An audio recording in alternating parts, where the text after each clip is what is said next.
5월 8일 월요일 엘샤다이 전능하신 하나님.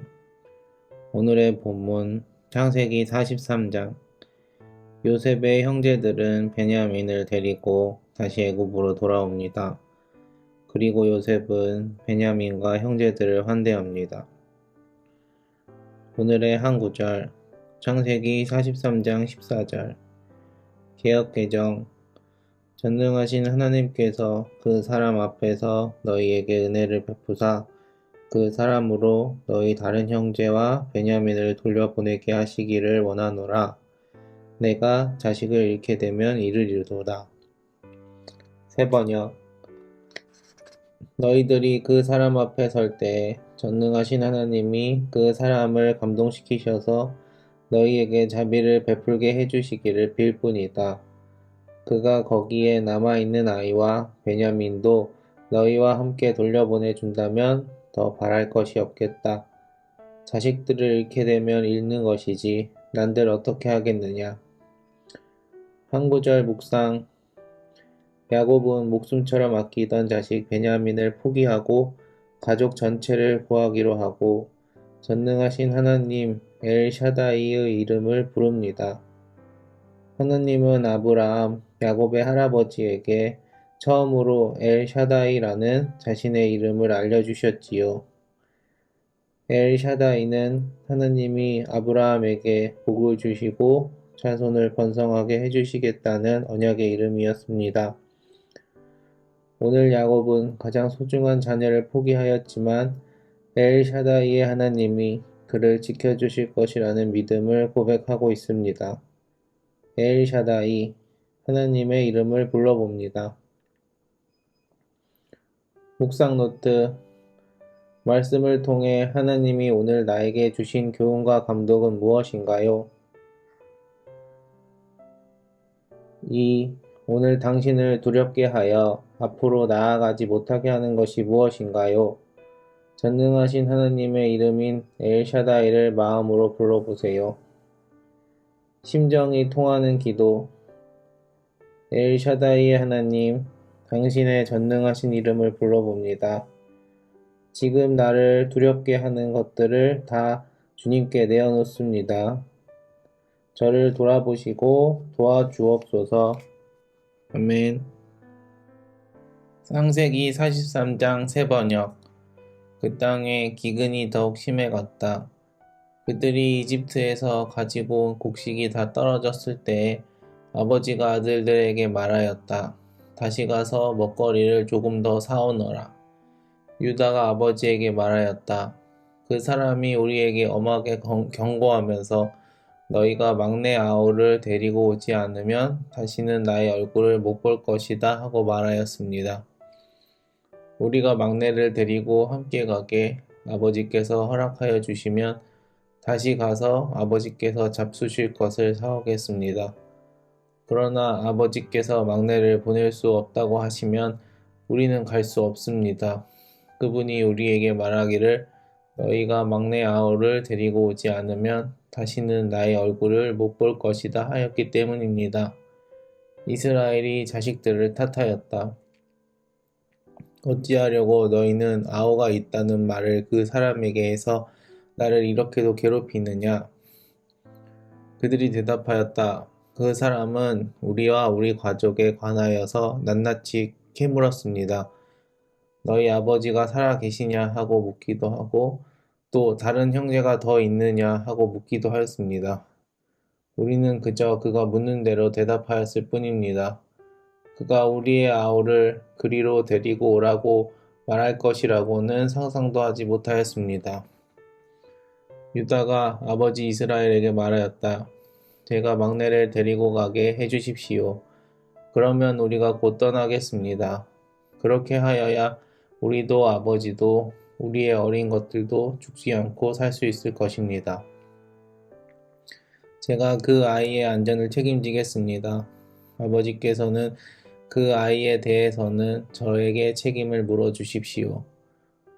제가 그 아이를 아버지께로 다시 데리고 와서 아버지 앞에 세우지 못한다면 그 죄를 제가 평생 달게 받겠습니다. 우리가 이렇게 머뭇거리고 있지 않았으면 벌써 2번도 더 다녀왔을 것입니다. 아버지 이스라엘이 아들들에게 말하였다. 꼭 그렇게 해야만 한다면 이렇게 하도록 하여라.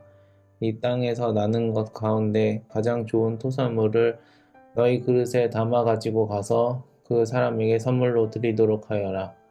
유향과 꿀을 얼마쯤 담고 향품과 모략과 유향나무 열매와 감 복숭아를 담아라. 돈도 2배를 가지고 가거라. 너희 자루 아기에 담겨 돌아온 돈은 되돌려 주어야 한다. 아마도 그것은 실수였을 것이다. 너희 아우를 데리고 어서 그 사람에게로 가거라. 너희들이 그 사람 앞에 설 때에 전능하신 하나님이 그 사람을 감동시키셔서 너희에게 자비를 베풀게 해주시기를 빌 뿐이다. 그가 거기에 남아있는 아이와 베냐민도 너희와 함께 돌려보내준다면 더 바랄 것이 없겠다. 자식들을 잃게 되면 잃는 것이지 난들 어떻게 하겠느냐. 사람들은 선물을 꾸리고 돈도 갑절을 지니고 베냐민을 데리고 급히 이집트로 가서 요셉 앞에 섰다. 요셉은 베냐민이 그들과 함께 온 것을 보고서 자기 집 관리인에게 말하였다. 이 사람들을 집으로 데리고 가시오. 짐승을 잡고 밥상도 준비하시오. 이 사람들은 나와 함께 점심을 먹을 것이오. 요셉이 말한 대로 관리인이 그 사람들을 요셉의 집으로 안내하였다. 그 사람들은 요셉의 집으로 안내받아 들어가면서 겁이 났다. 그들은 지난번에 여기에 왔을 적에 우리가 낸 돈이 알지도 못하는 사이에 우리의 자루 속에 담겨서 되돌아왔는데 그 돈 때문에 우리가 이리로 끌려온다. 그 일로 그가 우리에게 달려들어서 우리의 나귀를 빼앗고 우리를 노예로 삼으려는 것이 틀림없다 하고 걱정하였다. 그래서 그들은 요셉의 집 문 앞에 이르렀을 때에 요셉의 집 관리인에게 가서 물었다. 우리는 지난번에 여기에서 곡식을 사간 일이 있습니다. 하룻밤 묵어갈 곳에 이르러서 자루를 풀다가 우리가 치른 돈이 액수 그대로 우리 각자의 자루 아기 안에 고스란히 들어있는 것을 보았습니다. 그래서 우리가 그것을 다시 가지고 왔습니다. 또 우리는 곡식을 살 돈도 따로 더 가지고 왔습니다. 우리는 누가 그 돈을 우리의 자루 속에 넣었는지 모릅니다. 그 관리인이 말하였다. 그동안 별거 없으셨습니까? 걱정하지 마십시오. 댁들을 돌보시는 하나님, 댁들의 조상을 돌보신 그 하나님이 그 자루에 보물을 넣어주신 것입니다. 나는 댁들이 낸 돈을 받았습니다. 이렇게 말하면서 관리인은 시므온을 그들에게로 데리고 왔다. 관리인은 그 사람들을 요셉의 집 안으로 안내하고서 발 씻을 물도 주고 그들이 끌고 온 나귀에게도 먹이를 주었다. 그들은 거기에서 점심을 먹게 된다는 말을 들었으므로 정오에 올 요셉을 기다리면서 장만해온 선물을 정돈하고 있었다. 요셉이 집으로 오니 그들은 집 안으로 가지고 들어온 선물을 요셉 앞에 내놓고 땅에 엎드려 절을 하였다.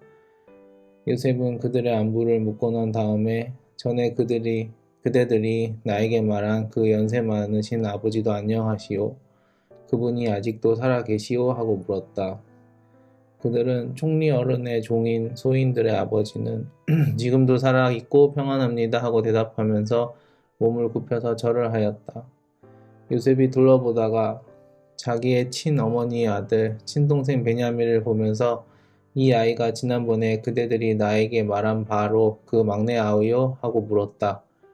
그러면서 그는 귀엽구나. 하나님이 너에게 복 주시기를 빈다 하고 말하였다. 요셉은 자기 친동생을 보다가 마구 치밀어 오르는 형제의 정을 누르지 못하여 급히 울 곳을 찾아 자기의 방으로 들어가서 한참 동안 울고 얼굴을 씻고 도로 나와서 그 정을 누르면서 밥상을 차리라고 명령하였다. 밥상을 차리는 사람들은 요셉에게 상을 따로 차려서 올리고 그의 형제들에게도 따로 차리고 요셉의 집에서 먹고 사는 이집트 사람들에게도 따로 차렸다. 이집트 사람들은 히브리 사람들과 같은 상에서 먹으면 부정을 탄다고 생각하기 때문에 상을 같이 차리지 않은 것이다. 요셉의 형제들은 안내를 받아가며 요셉 앞에 앉았는데 앉고 보니 맏아들로부터 막내 아들에 이르기까지 나이 순서를 따라서 앉게 되었다. 그 사람들은 어리둥절하면서 서로 쳐다보았다. 각 사람이 먹을 것은 요셉의 상에서 날라다 주었는데 베냐민에게는 다른 사람보다 5몫이나 더 주었다. 그들은 요셉과 함께 취하도록 마셨다.